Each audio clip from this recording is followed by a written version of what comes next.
Waalaikumsalam warahmatullahi wabarakatuh. Alhamdulillahi ala ihsanih wa syukru lahu ala taufiqihi wa amtinanih wa ashhadu an la ilaha illallah ta'ziman sya'nih wa ashhadu anna Muhammadan abduhu wa rasuluh adda'i ila ridwanih. Allahumma salli alaihi wa ala alihi wa ashabihi wa ikhwanih. Amma ba'du. Fa insyaallah taala siang ini kita membahas surah An-Nas, surah terakhir.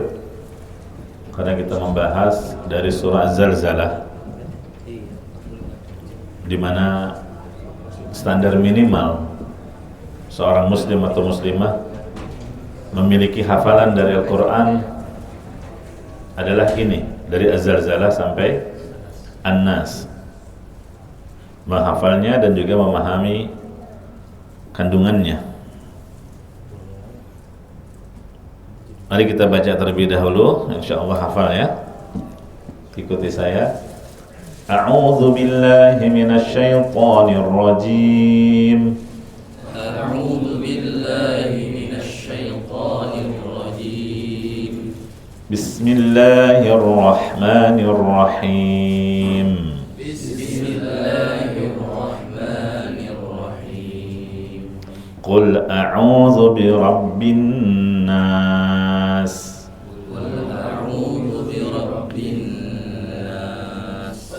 Malikin nas. Malikin nas. Ilahin nas. Ilahin nas. Min syarril waswasil khannas.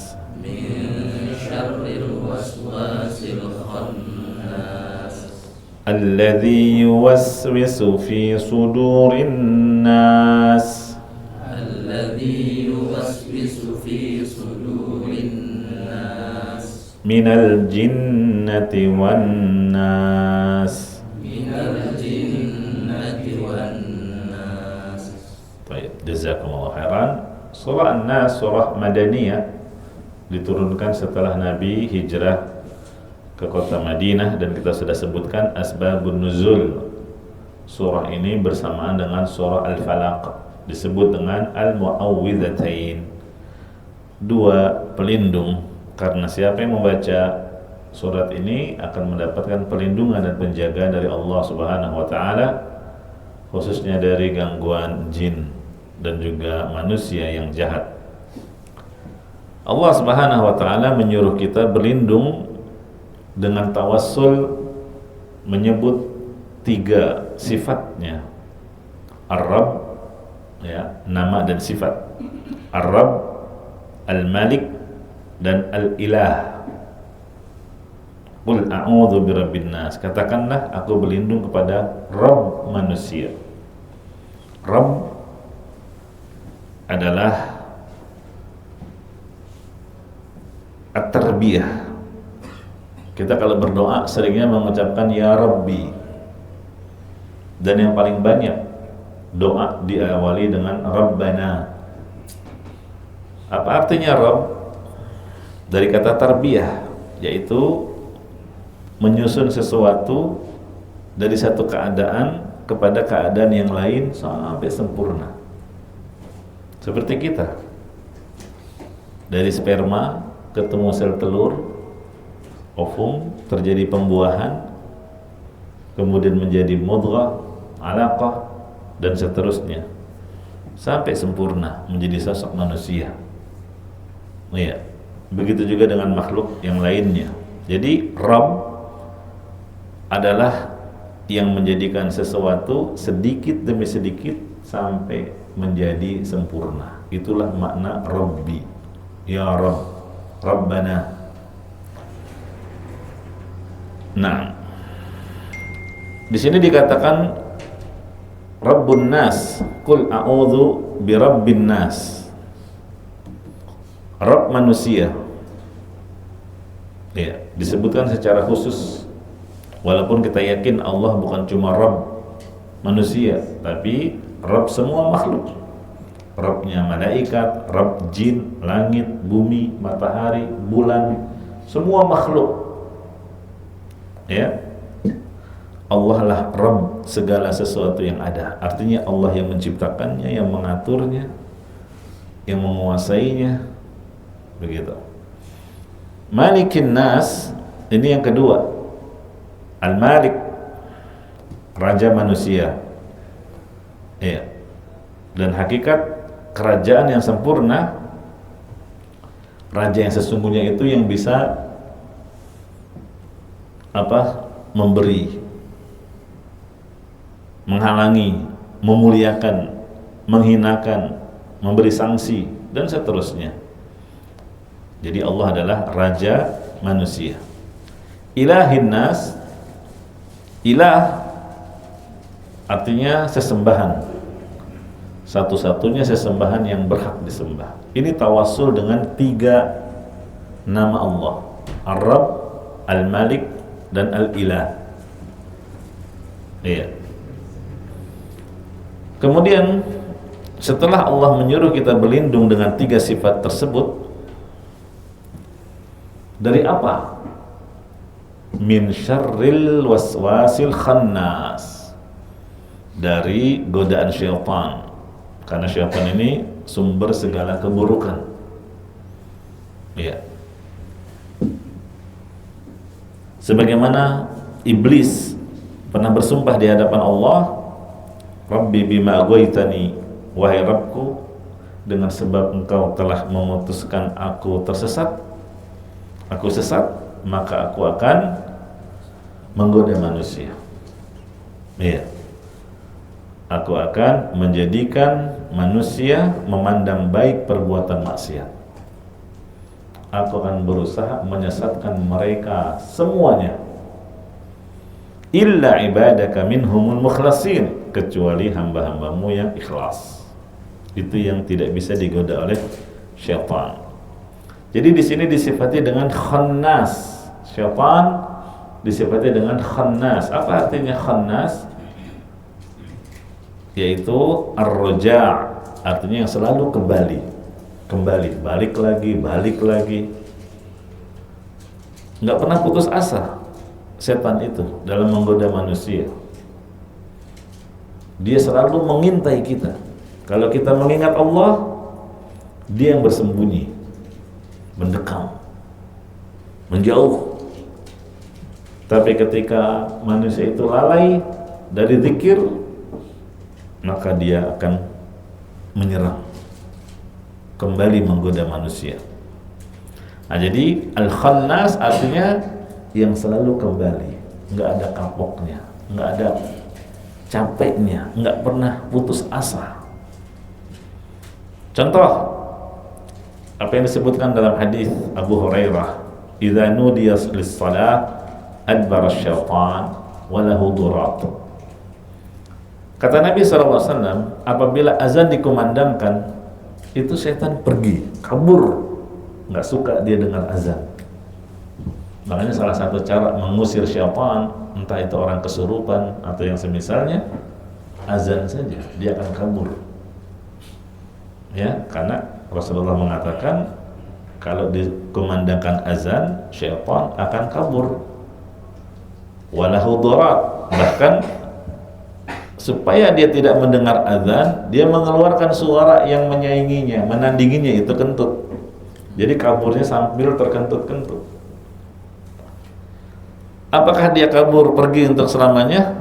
Tidak, hanya sepanjang azan masih berkumandang.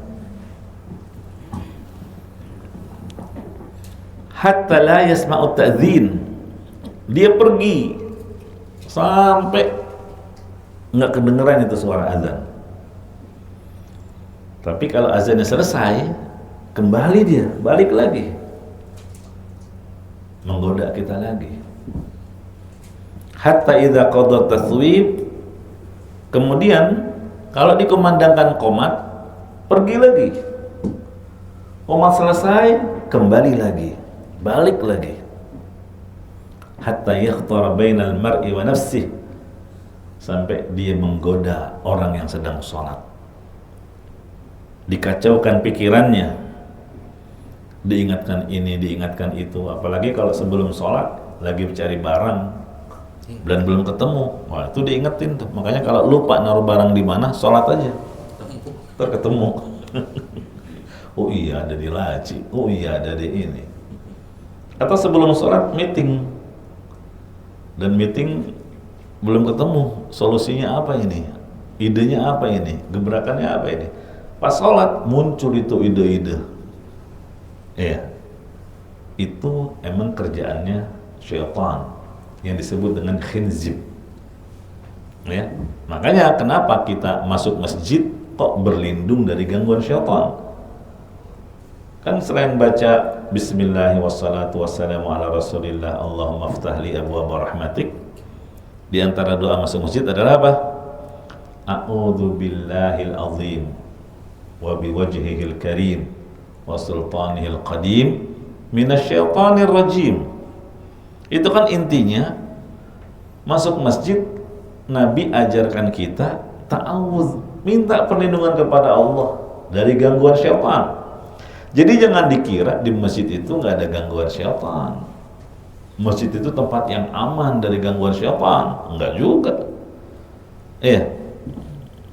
Gangguannya lain lagi. Orang itu dibuat mengingat sesuatu sehingga lalai dari zikir. Ya, atau dibikin hal-hal yang menjadikan dia riya, sum'ah. Makanya dalam pelaksanaan sholat kita disuruh merapatkan saf. Jangan kasih celah buat syaitan. Iya. Jangan juga dibilang kalau ada celah setan mau gabung ya biarin aja, emang kenapa? Bagus dong dia mau sholat. Ente nggak paham, setan yang mau gabung di tengah saf mau ikut sholat. Dia tuh mau mengganggu kamu. Maka jangan kasih celah sedikit pun buat tempat dia. Makanya dianjurkan merapatkan saf. Jangan biarkan celah sehingga diisi oleh syaitan. Dan kalau ada syaitan di sampingmu, nggak bakal beres salat kamu. Gitu ya. Nah itu jemaah rahimani warhamukumullah yang dimaksud dengan khannas. Ya, min syarril waswasil khannas. Jadi khannas itu siapa? Syaitan. Kenapa disifati dengan khannas? Karena dia selalu kembali untuk menggoda manusia. Nggak ada kapoknya, nggak ada capeknya, nggak pernah putus asa. Itulah sifatnya. Kemudian di sini disebut waswas. Nah, ini godaan setan itu memang dimulai dari waswas. Kata Imam Ibnu Qayyim, setan menggoda manusia itu nggak langsung orang berbuat zina, nggak langsung orang langsung korupsi, orang langsung merampok, orang berbuat dosa maksiat itu nggak langsung, tapi digiring. Apa tahapannya? Pertama waswas. Di sini disebut syarril waswas. Apa sih waswas? Bukan bahasa Indonesia waswas tuh gelisah, waswas bukan ya? Yuwaswisu artinya bisikan-bisikan. Iya. Asalnya hati manusia itu kondisi kosong, nggak punya keinginan untuk berbuat keburukan. Tapi syaitan yang membisikkan ke hati orang, dibisikkan ini enak loh, ini lezat loh, coba aja dulu. Iya. Ini lagi viral loh, ya. Dibisikkan. Akhirnya orang yang tadi hatinya kosong untuk berbuat maksiat, terbawalah dia, mulai terbawa. Terus syaitan membangkitkan angan-angan kosong. Akhirnya orang itu muncul syahwat dan dihiasi oleh syaitan, diperindah kemaksiatan itu. Iya. Dibikin hayalan-hayalan sehingga orang yang dibisik-bisiki ini semakin tertarik untuk melakukannya. Itu yang disebut waswas, bisikan. Kemudian yang kedua, dari bisikan muncul namanya iradah. Iradah itu keinginan. Ya, udah muncul, ada keinginan untuk bermaksiat. Syaitan terus mendatangkan hayalan-hayalan, memberikan angan-angan, menjadikan dia bernafsu dan dibuat lupa akan bahayanya maksiat. Dia tahu asalnya zina itu bahayanya demikian, mencuri itu bahayanya demikian, korupsi itu bahayanya demikian. Ada dampak-dampak kemaksiatan, pasti. Tapi itu disingkirkan oleh syaitan. Ditutup matanya dari melihat dampak buruk kemaksiatan itu. Yang dilihat hanyalah kenikmatannya, kesenangannya, kelezatannya. Lupa bahwa di balik kelezatan itu banyak keburukan yang membuat dia akan merugi pada akhirnya. Itu langkah yang kedua. Jadi setelah was-was, bisikan jadi apa? Iradah. Muncul keinginan untuk bermaksiat. Setelah itu digiring lagi dari iradah menjadi azimah. Apa itu azimah? Berazam. Bukan sekedar keinginan biasa, tapi bertekad kuat untuk bermaksiat. Wah, dia mulai cari-cari, searching gimana caranya. Ya, itu namanya azam. Sehingga hati orang tersebut semakin kuat untuk bermaksiat, dan syaitan akan mengirim pasukan, entah dari kalangan jin, entah dari kalangan manusia. Dikirim nih orang-orang yang buruk, yang mempermudah dia untuk bermaksiat. Dideketin oleh teman-teman yang nggak baik akhlaknya, nggak baik agamanya, dipermudah fasilitas ini, fasilitas itu, ya. Jadi syaitan mengirimkan pasukan. Kalau kurang, dikirim tambahan bantuan pasukan tersebut. Ya. Kemudian dibikin motivasi supaya dia semakin semangat. Kalau sudah melakukan maksiat itu nggak berhenti, dianggap sukses. Wah, sukses sampai buat dia berbuat zina. Oh, sampai dia mencuri, sampai dia korupsi. Nggak berhenti di situ. Narkoba apalagi, akan dibuat orang itu jadi candu, ya, ketagihan, ya. Jadi kalau nggak melakukannya, gelisah hatinya. Apa istilahnya? Dopaminnya ada di situ jadinya. Nagih terus. Kalau tidak bermaksiat, gelisah. Nah, itu tahapan-tahapan syaitan yang berawal dari apa? Waswasil khannas alladzi yuwaswisu fi sudurin nas. Jadi jamaah rahimani wa rahimakumullah, di sini disebut alladzi yuwaswisu fi sudurin nas. Makanya kita kalau merasakan adanya bisikan dari syaitan, itu tahap awal, langsung tutup. A'udzubillahi minasyaitonir rajim. Dan boleh meludah ke sebelah kiri, tuh. Begitu. Tapi nggak usah sampai keluar ludah, ya. Apalagi kalau di salat berjamaah, ya. Wah, ada gangguan syaitan, dia meludah. Ke sebelahnya. Kaget orang sebelahnya, ngapa lu? Lagi sholat ngajak ribut nih, diludahin lagi. Bukan ke kiri itu ke sebelah orang ke kiri, tapi ke bawah. Namanya tafal. Tafal itu apa? Hanya hembusan, nggak sampai keluar liurnya. Itu akan hilang bisikan tersebut. Makanya di sini disebut kul a'udzu birabbin nas. Baca aja surat An-Nas. Ya. Meludah dulu apa baca dulu? Ada silang pendapat. Yang benar meludah dulu, meniup dulu, tuh, baru baca. Ya. Allah alam, ada juga yang menyebutkan baca dulu, tapi tangannya dikumpulkan, terus ditiup, tuh, baru diusap. Iya. niscaya akan hilang bisikan-bisikan tersebut.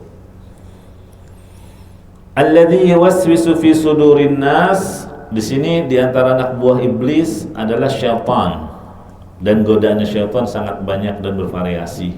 Di antaranya tadi membisikkan keburukan di hati manusia, mulai dari menggambarkan keburukan-keburukan itu diperindah, dijanjikan kalau kamu melakukan ini ada begini akan begini, janji-janji palsu semua. Terus dikasih semangat untuk melakukannya, ya. Kemudian kalau ada orang ingin mengingatkan dia ditakut-takuti, iya, dan seterusnya. Makanya jamaah rahimani wa rahimakumullah,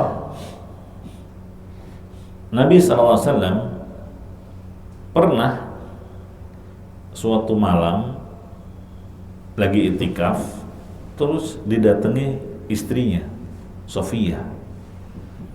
Iya. Ini Sofia sendiri yang cerita. Aku mendatangi Rasulullah yang sedang beritikaf. Ini di malam hari. Aku berbincang-bincang. Ini menunjukkan boleh ya kalau lagi itikaf dikunjungi istri terus ngobrol, mungkin terkait dengan permasalahan di rumah atau apa kebutuhannya. Tapi nggak nginep, apalagi tidur bareng, nggak. Akhirnya setelah selesai, aku ingin pulang.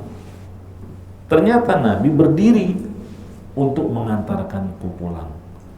Ini menunjukkan bolehnya orang yang itikaf keluar masjid yang sifatnya hanya hajat, kebutuhan, dan setelah itu akan kembali ke masjid ke tempat itikaf.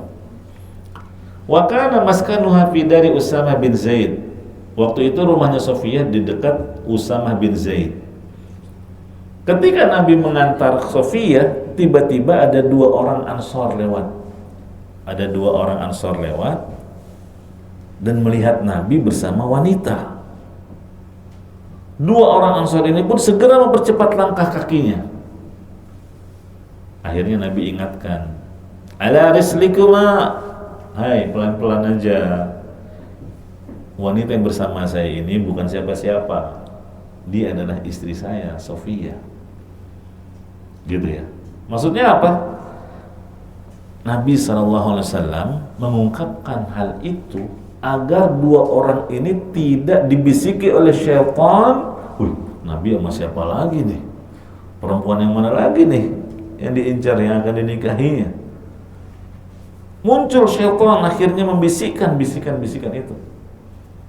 Makanya Nabi kasih tahu. Nah, kita kalau terjadi hal semisal ini, ya, kita berada di suatu tempat terus ketemu orang, dia akan mengira kita melakukannya. Misalnya kita lagi nunggu, kebetulan belakang kita tempat maksiat, terus ada orang, antum di sini, iya, wah nggak bener antum nih, wah dari dalam ya, bukan, anak janjian nunggu Grab atau nunggu ojek, kebetulan titiknya gampangnya di sini. Kasih tahu aja nih seperti itu, supaya apa? Syaitan tidak membisikkan kepada orang tersebut sehingga menjadi apa? Su'udzon. Sebagaimana Nabi SAW mengabarkan kepada dua orang sahabat tadi bahwa wanita yang bersamanya adalah istri beliau. Ya, Nabi jelaskan, kenapa aku berkata demikian? Inna syaitan yajri minal insan majrad dam. Syaitan itu mengalir di aliran darah. Aku khawatir syaitan akan menyusupkan bisikan keburukan dalam hati kalian berdua tentangku. Gitu.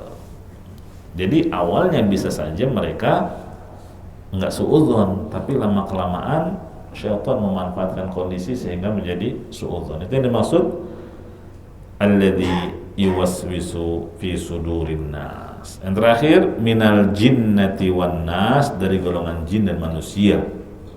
Maksudnya apa? Jin dan manusia ini kembali kepada para pembisik, para penggoda. Kata dia disebut min syarril waswasil khannas. Kita berlindung kepada Allah dari keburukan bisikan. Siapa yang membisik? Bisa dari kalangan jin, bisa dari kalangan manusia. Jadi yang suka memberikan bisikan itu bukan cuma jin saja, ada juga dari golongan manusia. Ya, kalau manusia tapi bicara langsung, yang ngomong bisik-bisik, lagi ketemu ngobrol. Iya, itu juga. Makanya selektif dalam memilih teman. Ya, kalau ketemu teman suka bisik-bisik hal-hal yang buruk, jauhi. Kalau jin, nah itu bisikannya ke dalam dada yang terkadang tidak disadari. Beda dengan manusia, kadang kita sadar, wah ini bisikan gak bener nih teman yang ngomong begini nih. Jadi syaitan itu bisa dari kalangan jin, bisa dari kalangan manusia. Iya. Tafsiran yang kedua, jin dan manusia ini kembali kepada yang digoda. Kalau yang pertama kan penafsirannya yang menggoda, yang memberikan bisikan itu bisa jin, bisa manusia. Penafsiran yang kedua, kebalikannya. Artinya yang digoda oleh syaitan itu bukan cuma manusia, tapi jin juga. Kan sama. Jin itu ada yang taat, ada yang maksiat. Ada yang muslim, ada yang kafir. Iya, ada yang saleh, ada yang fasik.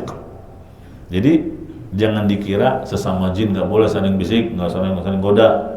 Enggak. Kalau jin berarti aman dong ya, dia dibisik-bisiki sama jin, tahu tuh, sadar. Ya manusia juga kadang dibisiki sesama manusia, dia nggak sadar kalau dia sedang digiring kepada keburukan, terbawa akhirnya, ya kan?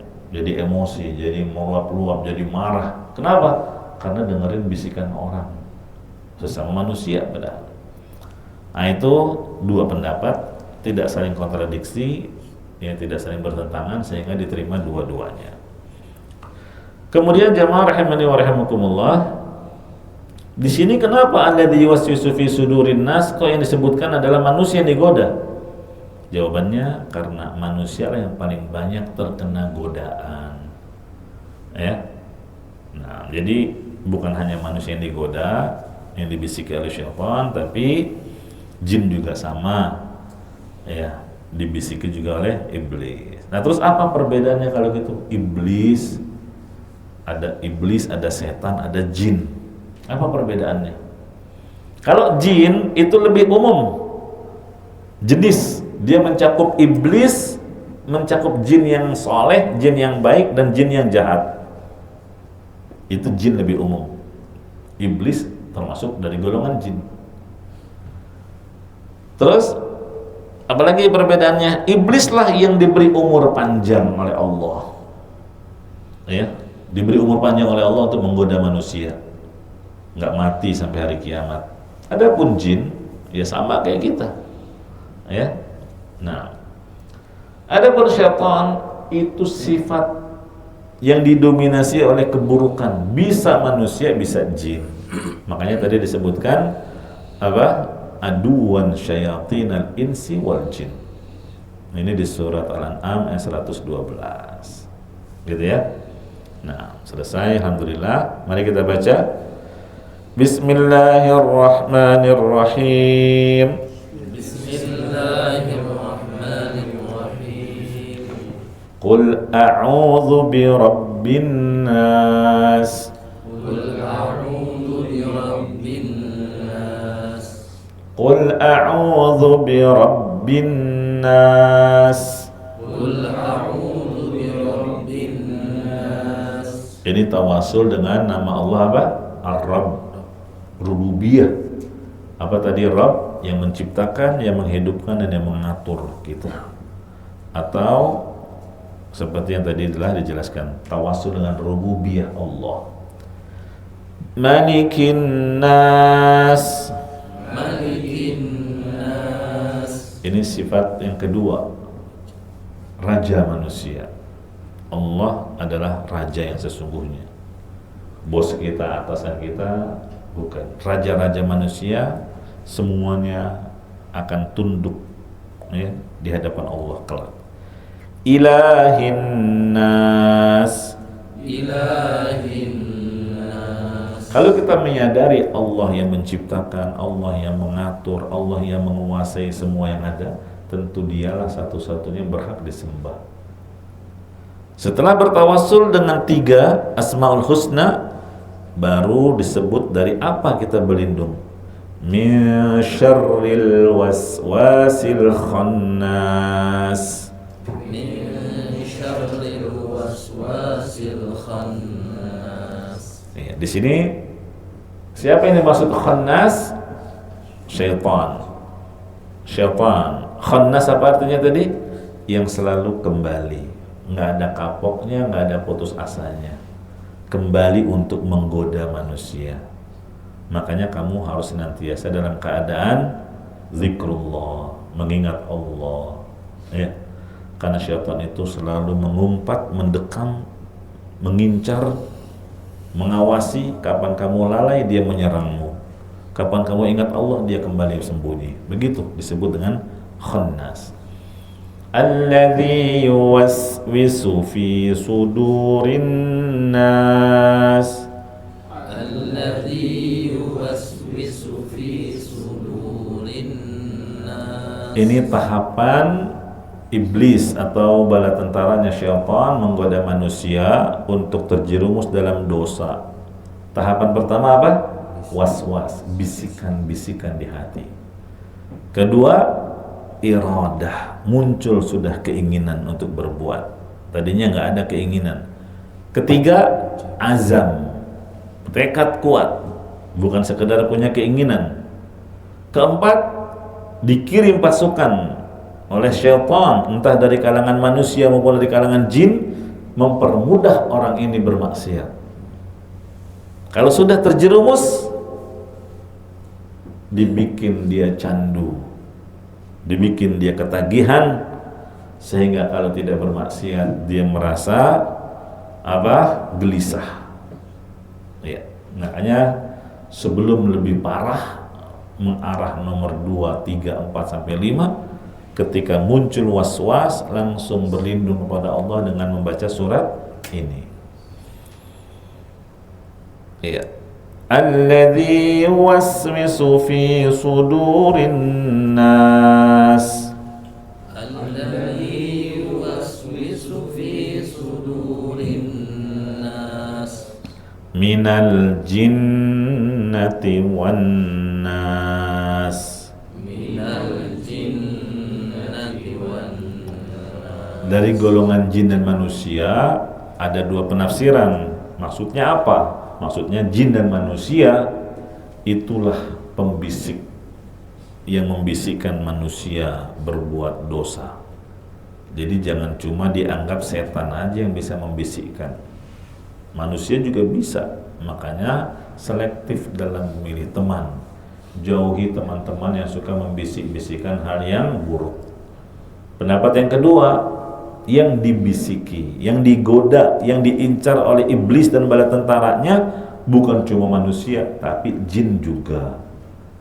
Makanya ada jin yang kafir, ada jin yang fasik. Jin juga sama, ada yang masuk surga, ada yang masuk neraka. Gitu ya. Nah, alhamdulillah selesai dari surah Az-Zalzalah sampai An-Nas. Berarti selanjutnya kita memasuki dari awal surah An-Naba. Ya, surat pertama dari surah Juz Amma. Nah, kalau yang kemarin apa? Itu kadar wajib. Wajib bagi kalian punya hafalan dari Az-Zalzalah sampai An-Nas. Kalau belum hafal, kebangetan. Al-Quran bisa menjadi hujjah yang mendukungmu, membelamu, atau dia akan menjadi penggugatmu. Tapi kalau kamu berusaha menghafal minimal Az-Zalzalah sampai An-Nas, semoga dia tidak akan menggugatmu. Gitu ya.